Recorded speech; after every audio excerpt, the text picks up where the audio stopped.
our speakers. So I'm always thrilled to introduce our colleagues at the National Center for Reframing Aging, or Reframe Aging, led by the Gerontological Society of America. And they're going to share again with us reframing aging, again, this wonderful concept about addressing ageism and harnessing the power of our words. So I'm going to turn it over to you all and be ready to learn. 1 second. Just as we got started, I lost my screen. So happy to be here today. And thanks, Karan, and thanks, Megan, for inviting us to kick off the series in 2023 as we talk about age-friendly public health. So we are here from the National Center to Reframe Aging to talk to you about how we can harness the power of our words. If we go to the next slide, I'm Trishni Antonio. I'm Vice President of Policy and Professional Affairs for the Gerontological Society. And I also serve as the Executive Director for the National Center to Reframe Aging. And I would like introduce you my colleague, Hannah Albers. Hannah, if you want to. Hello all, it's nice to be with you this afternoon. My name is Hannah Albers and I'm the Program Director of the National Center to Reframe Aging. And if we could just go to the next slide. Some of you may have been on presentations previously where we talked about the Reframing Aging Initiative. Pleased to share with you that in April of this year, through generous support from our funders, we've been able to establish the National Center to Reframe Aging as the preeminent organization to develop and to encourage colleagues to effectively frame aging, how we communicate our strategies about aging, to promote that greater understanding of older people, that greater understanding of what our implicit biases are that we bring to the table. We all bring to the table when we think about aging. Our ultimate goal is to ensure supportive policies and programs as people start to understand aging more and how we are all aging, how we are all part of the aging population, how we can get those policy supports and those program supports to benefit us all. The National Center is led by the Gerontological Society on behalf of the leaders of aging organizations. And if we go to the next slide, you may see some organizations that you're familiar with and that you have worked with. And so what happened is about 8 years ago, the executive directors of some of these organizations were meeting and said, you know, what's that one thing that kind of holds us back? What prevents us from really being able to get work across the finish line? And they realized that it had to do with our policies in aging. And so in their conversation said, let's learn more about this. What do we need to do to change this conversation? How can we start to get greater support for aging services and recognize that that is a benefit to all of us? If we go to the next slide, I mentioned that we have generous funding for the National Center to Reframe Aging from the John A. Hartford Foundation, Archstone Foundation, RRF Foundation for Aging, and the SCAN Foundation. And they've been with us since the inception of the initiative. So we thank them for their continued support, not only funding-wise, but also in the ways that they help us to advance and disseminate the work of the center. Our work is evidence-based, and when it came time to really think about how it is that we are going to change how the public thinks about aging, change what we need to get those policies and program supports, we started to work with the Frameworks Institute. And you may know them because of other work that you've done. They've done work in early childhood development. They've done work in nutrition. They've done work in nursing home care most recently. And so they're a nonprofit think tank. They conduct the research to help nonprofit organizations. So they solely work with nonprofit organizations to really develop those effective communications to improve social and scientific issues, to improve how we think about those social and scientific issues. We go to the next slide. We might need to advance 2 slides, sorry. So that's Frameworks. And then if we go to the next slide, just want to talk to you a little bit about the organization that we work for, the Gerontological Society of America. We are a multidisciplinary professional membership society. Our mission is to cultivate excellence in interdisciplinary aging research and education to advance innovations in practice and policy. And our members work together. Our vision is to see a world where we have meaningful lives as we age. And that's where I think some of the work that we talk about from the National Center and the principles of reframing aging really resonate not only with the Gerontological Society, but the other organizations that we pointed out earlier in the slide, the leaders of aging organizations. GSA's members conduct research in all facets of aging, from basic biology to health sciences, social sciences, and applied research. And our goal, again, is to elevate the public understanding of and regard for aging with meaning. So we go to the next slide. Our objectives for today, we want everybody to come away with some sort of understanding of how ageism's role is perpetuating discrimination and marginalization for all of us. Also recognize our implicit and our explicit biases about aging and how we can mitigate those. Understand the common patterns of thinking that may confound our messages. We might think we have the best messages around aging, but really it does not translate the same way with the public. Develop some understanding of how to intentionally frame our communications. I hope that you walk away with at least one thing that you can do differently after today as you frame your communications around aging. And then hopefully give you some ideas about how you can apply those techniques and other resources that are available from the National Center to help your organization as you move forward. So we go to the next slide. I recognize some of the names and faces that I see on the screen. So I want you to chat it in. What level of exposure or experience do you have with reframing aging? So A, none, it's all new to me. B, low, like I've heard about it, I read about it. C, medium, I attended a workshop or a presentation, but could use some more help, feel like a novice. Or D, Trish, just give me the slides and I'll present it myself. Okay, I did see a couple D's. Who said D? Oh, Hannah, okay. And Lauren, of course. Hey, Lauren, nice to see you. Okay, so we have some C's, some D's, some B's. Okay. So we're gonna do some level setting, right? To respectfully understand that we want everybody to come up to a level. We also understand, and I want you all to understand, that this doesn't happen in one 40-minute interaction. It takes practice, and I will admit to you, and you might even hear me today slip. We all have to practice, right? And so it takes some time. This is culture change, right? This is not something that we can just do with a snap of a finger. So if we could go to the next slide. This slide is meant for self-reflection. I don't want anybody to have to feel like they have to share. But have you seen ageism? Have you experienced ageism? Have you perpetuated ageism? And what can we do about that? There are things that we can do. There are some simple steps we can start to take to really get beyond where we think about and how we think about aging. Often when I'm doing in-person presentations, I will ask people to raise their hands if you are not part of the aging population, raise your hand. And believe it or not, there will be some people who will not raise their hand.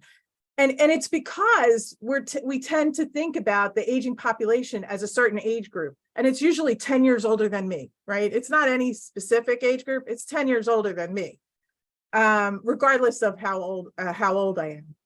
I want to go to the next slide just so that we're all on the same page for what we're talking about when we talk about ageism, right? And the World Health Organization has a really great report. There's a reference for you to go to if you haven't taken a look at this, to really think about what ageism is and how it exists, right?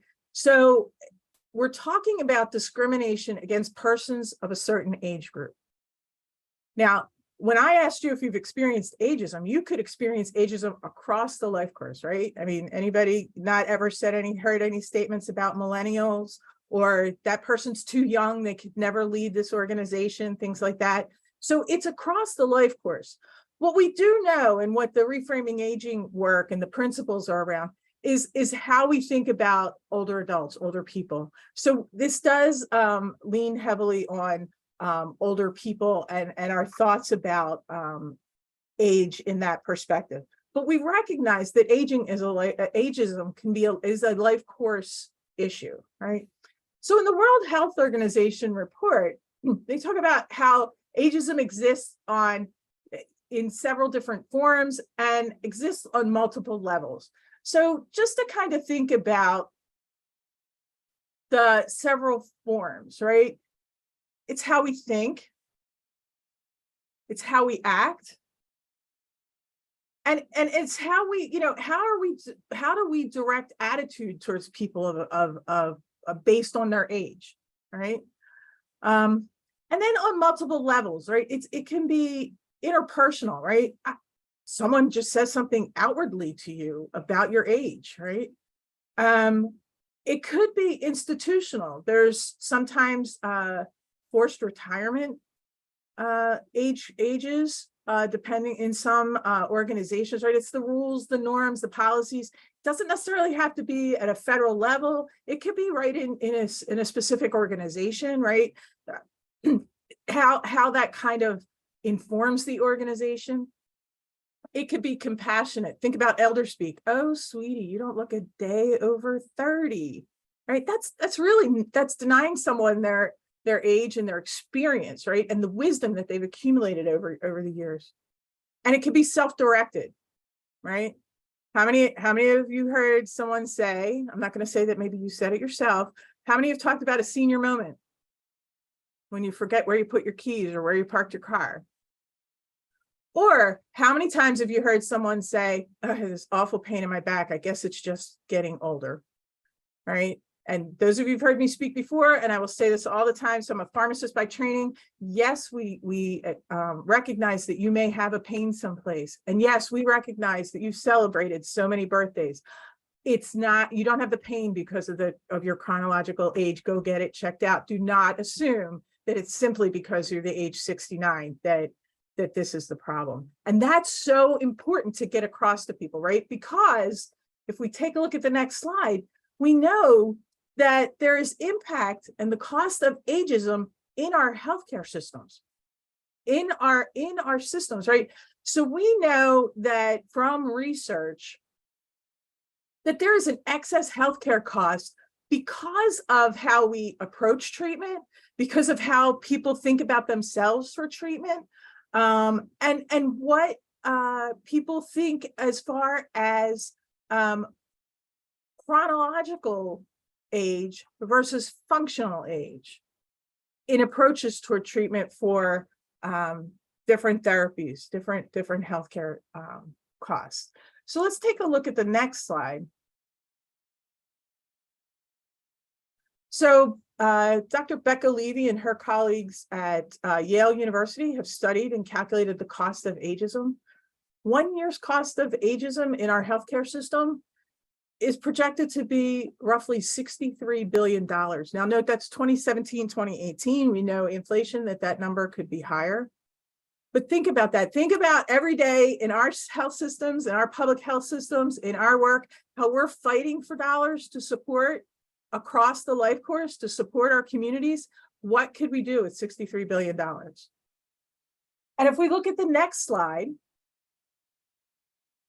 we know that 1 in every $7 spent for the eight most expensive conditions, cardiovascular disease, for one, is a cost to the healthcare system because of our implicit bias about aging, right? So that's whether someone has an implicit bias about whether we should treat. We see over-treatment, we see under-treatment, and again, we see that self-directed bias that we all have. And then if we go to the next slide, we see that it's not only those specific and direct treatment costs, it's also our attitudes and beliefs about aging. So our negative attitudes about aging could cost us 7.5 years of a healthy lifespan. It can decrease our lifespan by 7.5 years. So imagine that. And then we also know that the predictors, the biomarkers for Alzheimer's disease that we may have in our brains, if we have a negative attitude or belief about Alzheimer's, we are more likely to develop Alzheimer's disease. So think about that. If we can control, if we can start to recognize a more positive attitude and belief about aging, we could impact developing a disease. I'm just going to let that sit there for a second while we change to the next slide. We know that the cost of ageism, there are more than 17 million cases that are attributable to ageism related to costly health conditions in the US system. Think about those kind of impacts, that if we can start to think about how we understand aging and how we approach aging, what kind of changes that could really have in our healthcare system. And the power of implicit bias is really important for us to recognize. And let's look at the next slide, because I think if we all sat here, none of us would say, I set out today in my work to express ageism, right? I mean, none of us does that, right? We get up and our goal is to help create better systems for people to have improved health, right? But if you think about how our implicit biases, those unconscious thoughts, those split-second decisions we make because of all the information that we're processing, those stereotypes start to affect our understanding, our actions, and how we approach treatment, how we approach those systemic structures, how we approach individual structure. Now, one thing that I would say, and I talk about how the initiative and the work of the National Center is evidence-based, right? We conducted the research across the United States with the Frameworks Institute. And what we know is applying these principles, applying these strategies, simply making people aware of their implicit bias about aging starts to reduce these issues in ageism that we see. So this is good news. This shows us how the research and applying the research works.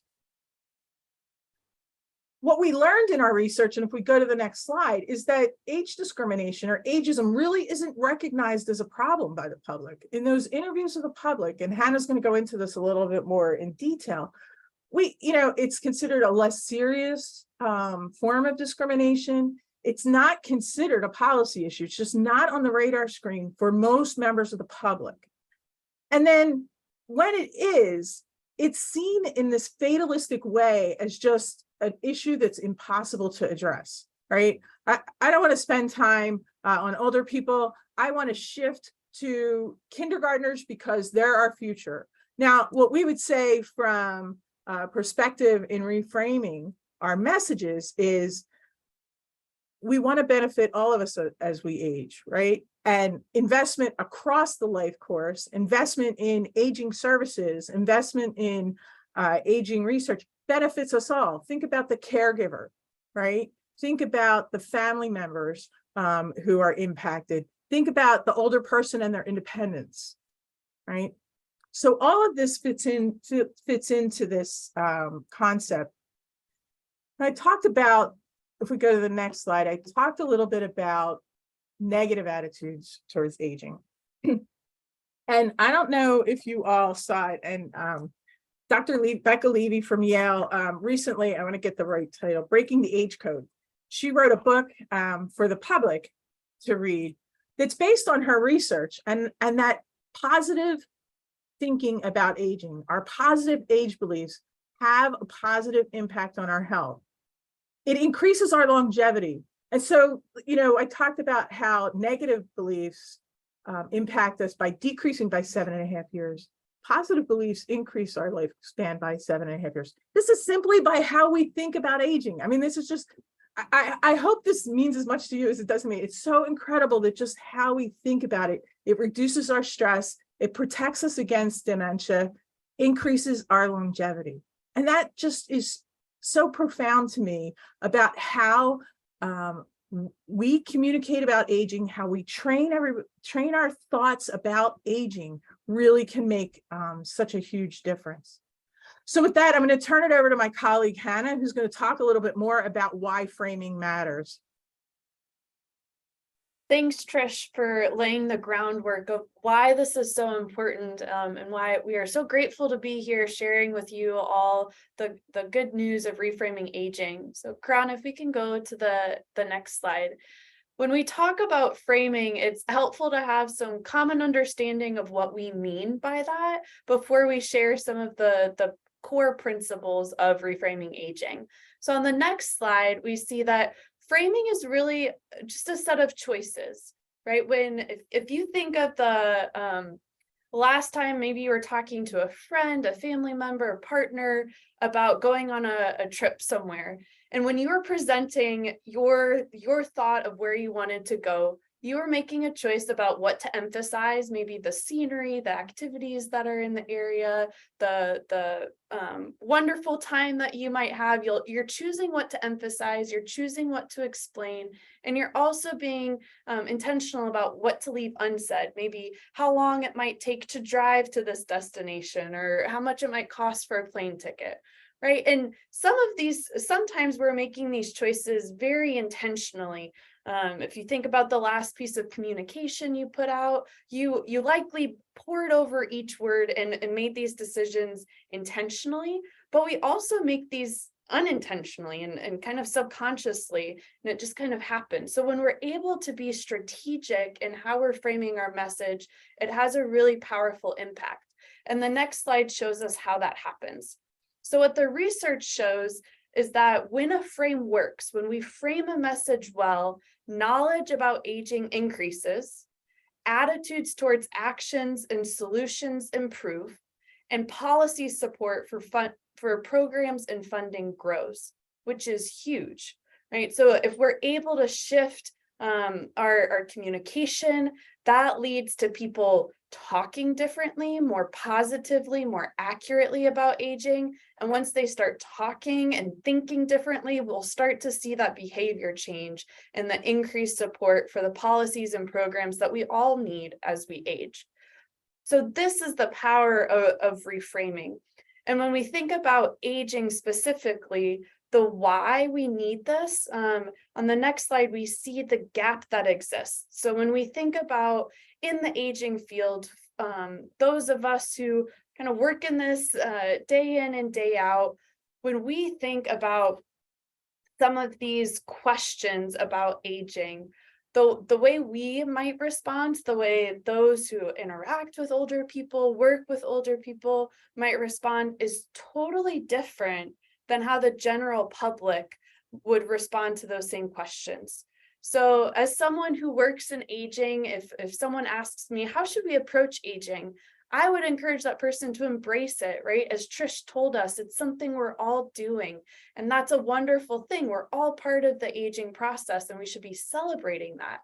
In the public, in the general public, you hear messages, and we're inundated with messages every single day about how this is a battle, right? This is the battle of our lifetime. Get that anti-aging cream and put it all over your face so that you don't get the wrinkles, and dye your hair so you don't have gray hairs, right? It's seen as a battle. So in all of these different question areas, you can see the gap that exists between how we want people to understand and talk about aging and how folks currently respond and think about aging. So this was the gap that existed, and it's really thinking, how do we get more folks over to that blue side of the chart?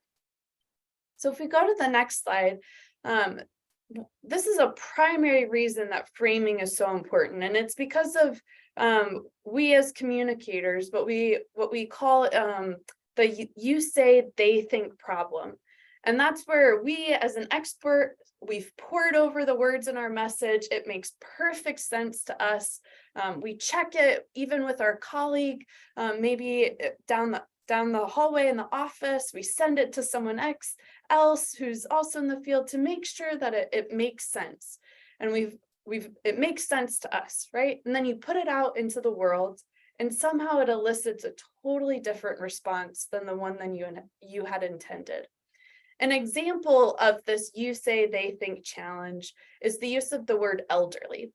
So if you were to say the elderly, we might be, we're thinking of someone who has accumulated wisdom over their life course, who's actively participating in their community and has a lot to contribute.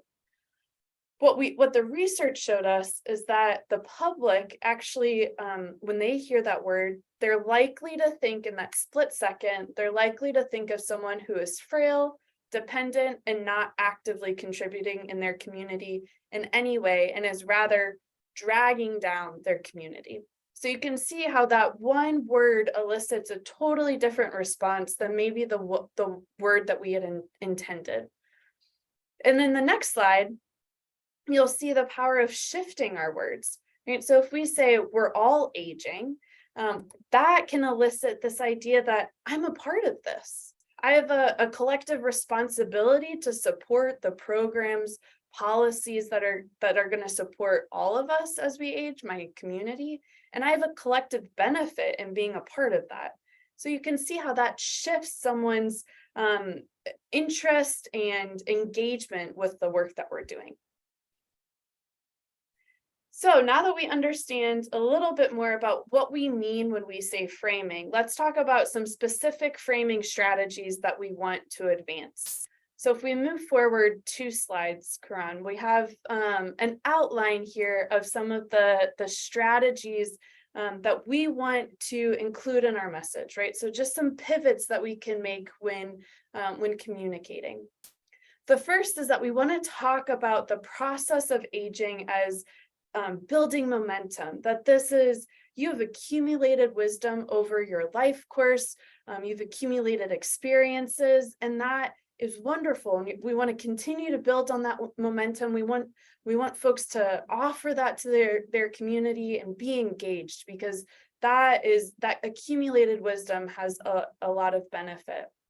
We want to explain what our society needs to look like so that each and every one of us has what we need to live meaningful lives as we age, no matter our circumstances. So when we talk about aging and we talk about solutions, we tend to be so focused on the individual that we leave out the context that is supporting that individual, right? So you would think about this in, well, you should have saved more for retirement, or maybe you should have made healthier lifestyle choices. You should have eaten healthier foods.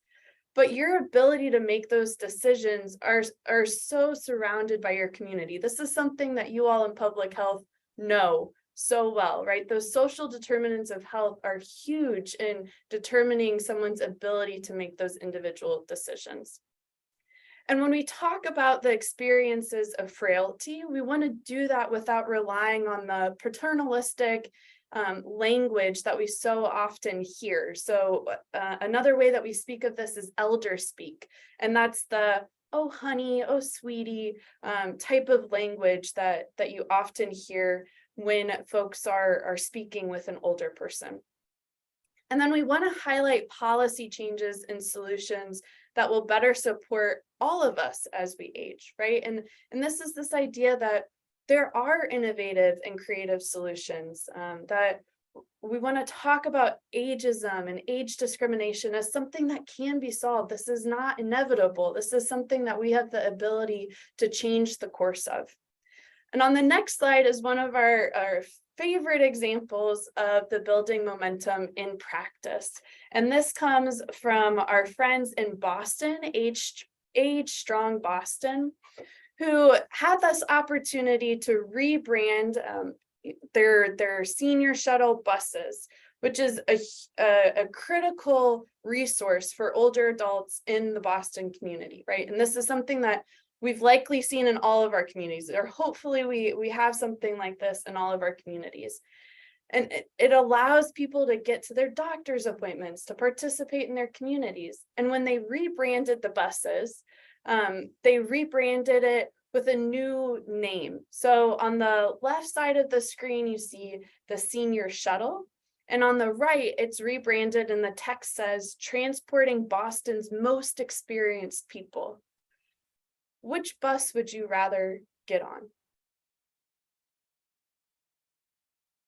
Likely the most experienced people, right? So this change, you'll notice that it's not saying, hey world, we're reframing aging, but it has a really powerful impact to the people who are walking on and using that critical service, but it also has an impact to everybody in the Boston community who is seeing this shuttle transport people throughout their community. And that split second has the ability to just slightly change how someone might be perceiving the folks using this resource.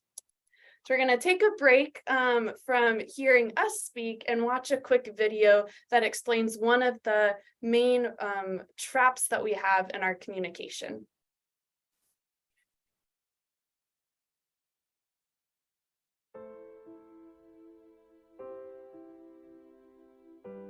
What do all these people have in common?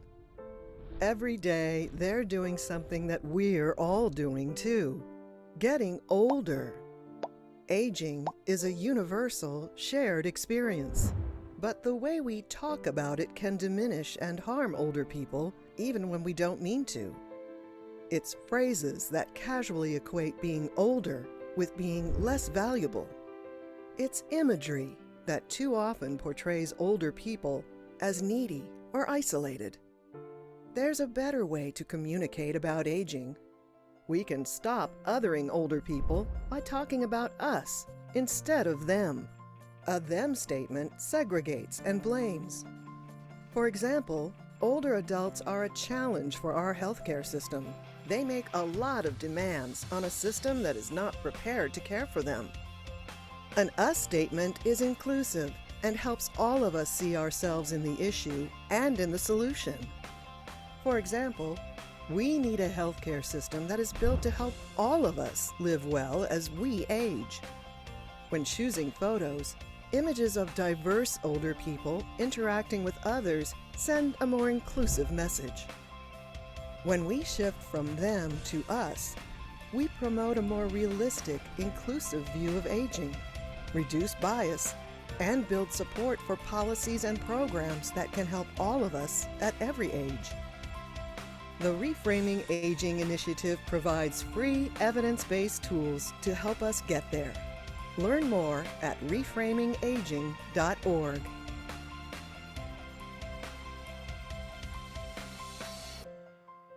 Thanks, Karan. So this is one of those traps that we have and some opportunities that we have in our messages. And the next slide is a little bit of practice.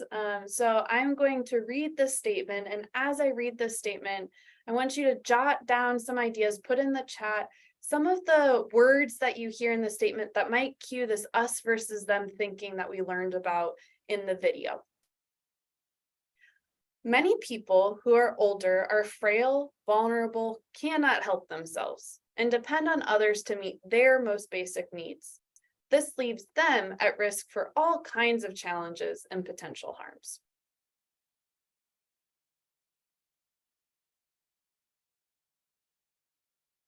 So in the chat, if you can just share, what are some of the phrases that stand out that might cue this us versus them thinking that we heard about and learned about in the video?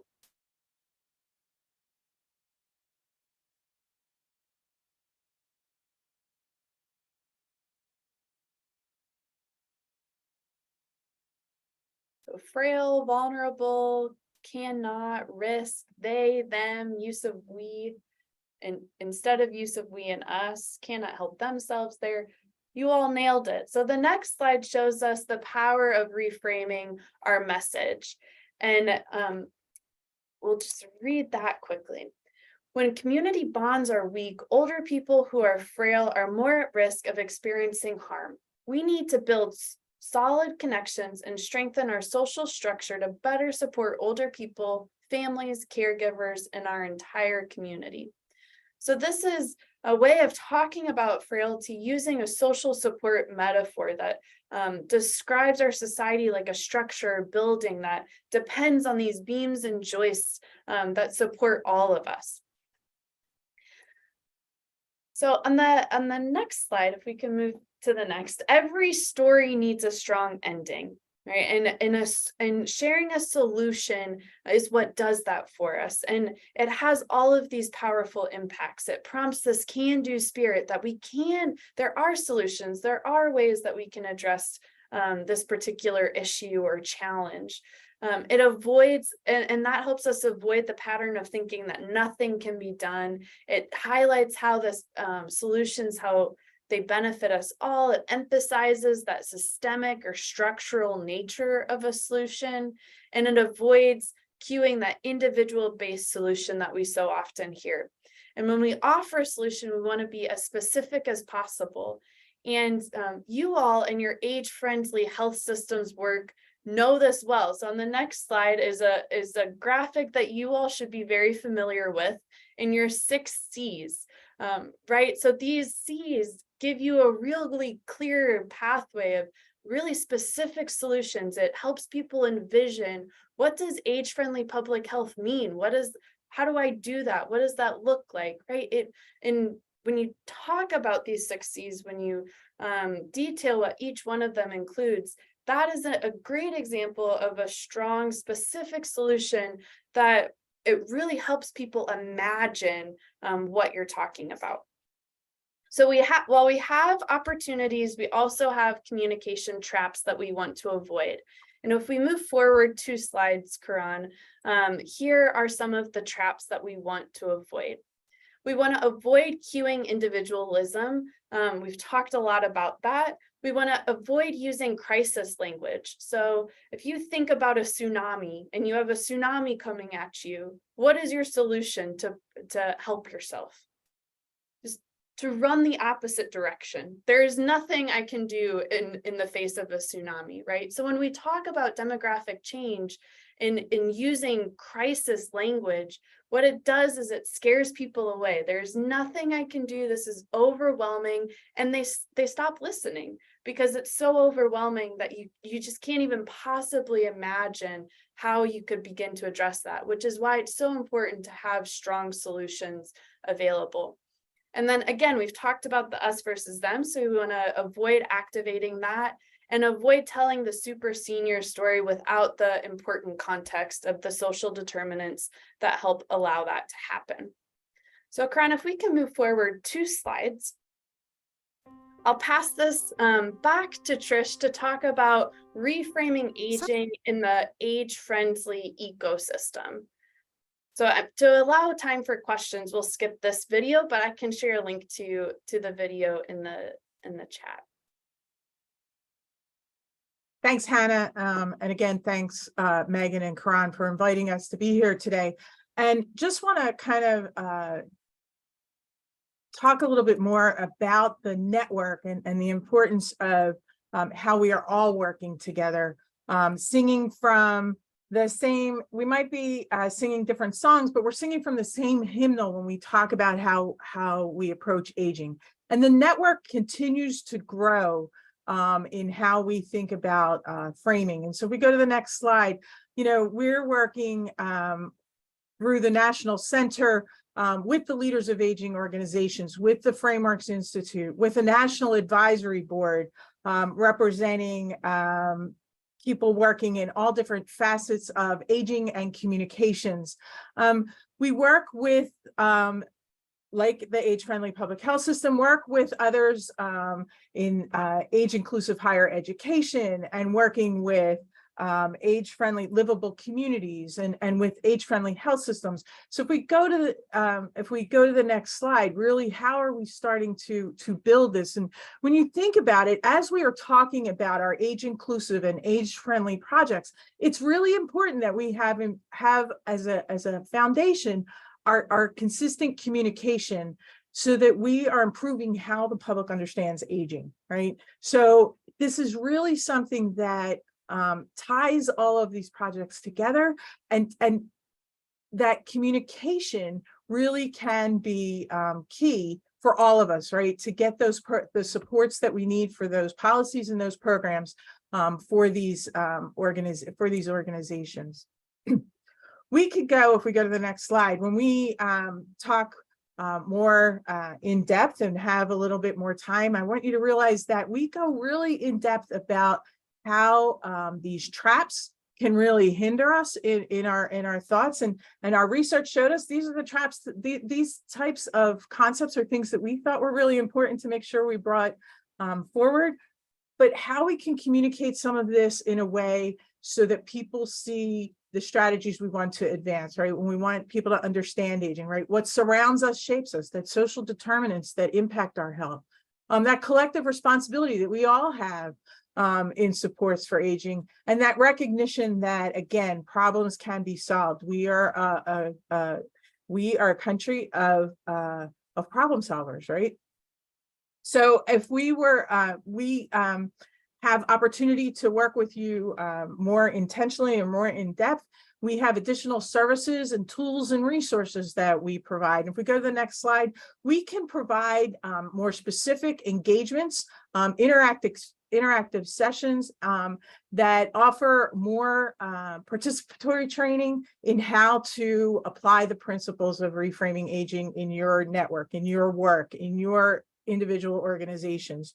We also provide technical assistance and something we call frame checks. If there are materials that you're using to communicate, whether that's a page on a website, a policy briefing, a report that you're ready to publish, we can have people who have been trained more in depth around reframing principles, review that and provide those the fine-tuning and some of the messages that should be included in those types of reports. And again, I mentioned we provide more specific training, more specific workshops in how your organization can really adopt the reframing principles. So I'd invite you to take a look at our website. If we go to the next slide, and I know Hannah is probably going to add some links here. We have resources that are available. We have the videos that are up on our YouTube page. I know Hannah put that link in already. We have a quick start guide. So here's some simple steps that you can take tomorrow when you sit down. And I will tell you that I have this quick start guide printed and it's on my bulletin board. And I look at it all the time because inevitably I find myself writing the way I've been trained to write about aging all the time, and starting with those statistics, and really that starts to give that fatalistic message. So what do? I move my statistics to maybe the third paragraph and start more with the engaging solution that we're trying to accomplish when I talk about aging. If you want to learn a little bit more about what's behind the quick start guide, the whys, we have the communication best practices document. And then we publish a newsletter every other month electronically that would provide you with additional resources and tools that we continue to develop, learn about how other communities, how other areas in the country, different local and regional organizations, as well as what we're doing nationally to improve the public's understanding of aging by applying the reframing principles. So with that, I would invite you to join the movement. Of course, we have a robust social media presence, and we would ask you to join us, whether that be on Facebook, Twitter, LinkedIn, and we continue to grow that. I'd ask you to join us there, because we are all working to change American culture, and that's not an easy thing. That takes time. But I invite you to be part of the journey, because after all, aging is so cool, everybody's doing it. So thank you so much. We're available for questions. Karan, I hope we have some time for that, but I also realize that you have some things that you probably want to cover, but thank you again. Thank you so much. Well, thank you, Trish and Hannah. We really appreciate your presentation today. Always such really rich information and very practical and useful tools. I will say, Trish, I also keep the communication guide on my bulletin board right here next to me, because I want to use it all the time as well. And I'm so guilty of talking about myself in an ageist way as well, talking about coloring my gray or whatever. So I really appreciate all the great resources as well. I'm going to take advantage of being one of the facilitators here today and just ask about the importance of education and communicating, messaging about positive aging, really in schools of public health, but also like going all the way down to elementary schools and middle schools and high schools. Are there movements? Is this happening across the country? Because I really feel like that's one of the best places that we can start. So Hannah, I'll go first and then I'll ask you to add in. So that's a great question. And that's really important. I think one of the things that's incumbent upon all of us as we are learning more about communication strategies is that we model language, we model communications for others to hear, right? We're leaders in our communities, right? And that we have to model that not only with older people, right? We have to model that across the life course. So that's the first thing, right? That's the responsibility that we all have as we start to move intentionally in our work, right? The second thing I would share with you is that we have done some work nationally with publications, right? So style manuals. Why this is important is, remember, not only as we are publishing now, right, we might have a certain style guide that we follow, the American Medical Association, the American Psychological Association, APA style, AMA style, Chicago Manual style. Also, the Associated Press have adopted language that's age inclusive, right? So that, again, this is someplace else where we're going to see not only those of us who are already out in practice, but people in college, right? When you have to write a paper, you have to be age inclusive in your language. And the APA manual is used all the way in through to middle schools, right? So as a student in 7th grade, you're starting to be made aware of not only where does the colon go, do I italicize this, how do I reference that, but that chapter on bias and inclusivity, right? And that includes more than just age. And I think that is one place where we can start to get people to think differently. And so it's with teachers that we're working with. And so our work with age-friendly universities and age-inclusive higher education, right? So in higher education, how curricula, I guess I would say, are starting to change. And then again, high school and even in the middle school, I was surprised when I talked to somebody from APA and she said, oh yeah, our work is used in some middle schools. So even there, people, students are starting to learn about that. And then Hannah, I don't know if you want to talk a little bit about the 100 Days of School and some of the initiatives we know there. Right. So as Trish said, we all have an opportunity to model language. And one of the ways that we've seen this, and we were talking with someone last week who said, I emailed my kid's school principal to ask what they're doing for the 100th day of school. If you're not familiar with this, some schools will make a big deal of the 100th day of school, and they'll invite these small kids, these elementary, middle school kids, to dress up as a 100-year-old. And most of the images that you see coming from these celebrations are generic older person who probably has a walker with tennis balls underneath and is hunched over, right? So how can we be working in these other ways as well, in addition to the curriculum, but also how we're presenting aging to students at all ages? So that's one area of opportunity, even in your own communities, that we can start just asking the question, how are you planning on doing this? And do we have an opportunity here to shape these kids' first interaction with that in the school setting? I love that. That's such a great idea. Yeah, thank you both. So I'm going to open up to see if others have questions. If you do, you can raise your hand, your virtual hand. You can raise your physical hand. You can just come off mute and ask your question.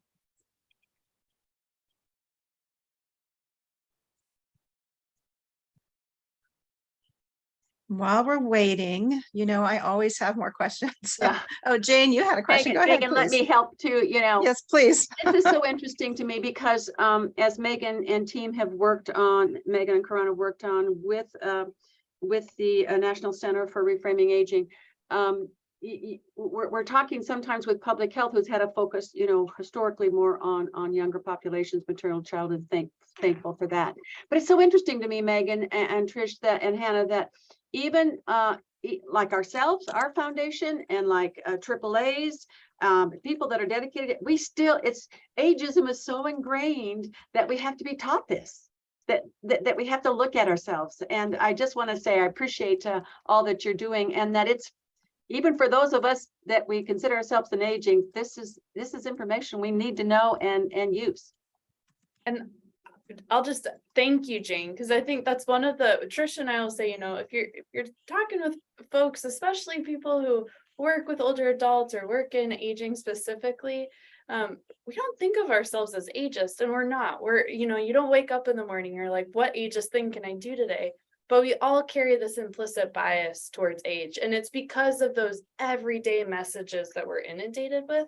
So I shared in the chat in response to a comment about the Harvard implicit bias test. So if you have not taken this already, they have one specific to age, and it can be really eye-opening, even for those of us who again work with older adults, taking this and kind of seeing where are we on the spectrum there, and pulling that out, and being aware of it. And as Trish shared early in the presentation, being aware of it has a big impact in and of itself.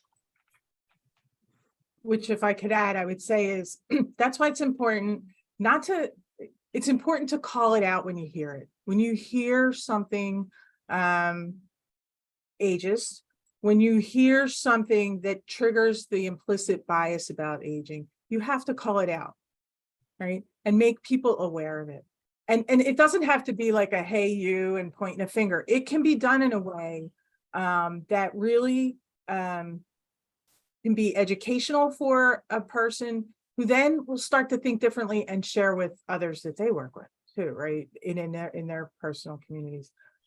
Those of you who may have seen us present at national meetings, or one easy way to start to think about how to prevent the perpetual thoughts that we have about aging that trigger some negative models about aging are birthday cards, right? Where else can you buy a product that makes fun of an entire community, right? And we all laugh at it. We all laugh at the over the hill, we're in the grave, 50th birthday party, and you're in the grave. Really? So think about those things and how that perpetuates our understanding of aging, right? So we have ways, not only in our professional work, but also in our personal lives, that we can impact this. Absolutely. Absolutely. Great ideas. And I would also say, from a public health perspective, when we think about bias, and we think about racism and the biases that come with that, we need to include ageism as one of those isms. Ableism, ageism need to be included. And those are, we need to think about how do we change the perspective on all the isms, and how do we really improve life across our community. So we're at the end of our time. I just want to say thank you again, Trish and Hannah, for great information, wonderful resources. We really, really appreciate all that you're doing, as well as your time today. Thank you so much. Thank you, everyone, for joining us. And I think that we do have one more slide we're going to put up for the benefit of those who are viewing this training as it has been recorded. So thank you all so much, and we will see you next month. Always, our trainings are the third Thursday of the month at 3 p.m. Our next series, this year's series, will be focused on our 6 C's framework and providing examples of how you can implement that framework in your states and communities. So thank you all so much.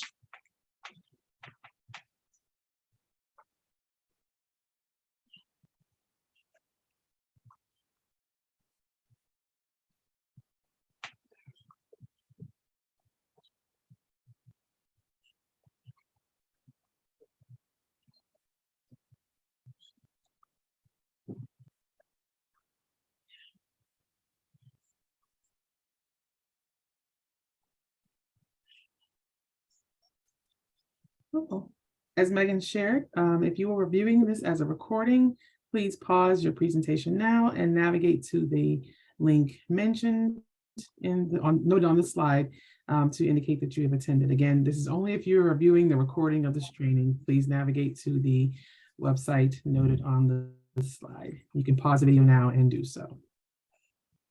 And thank you all for attending.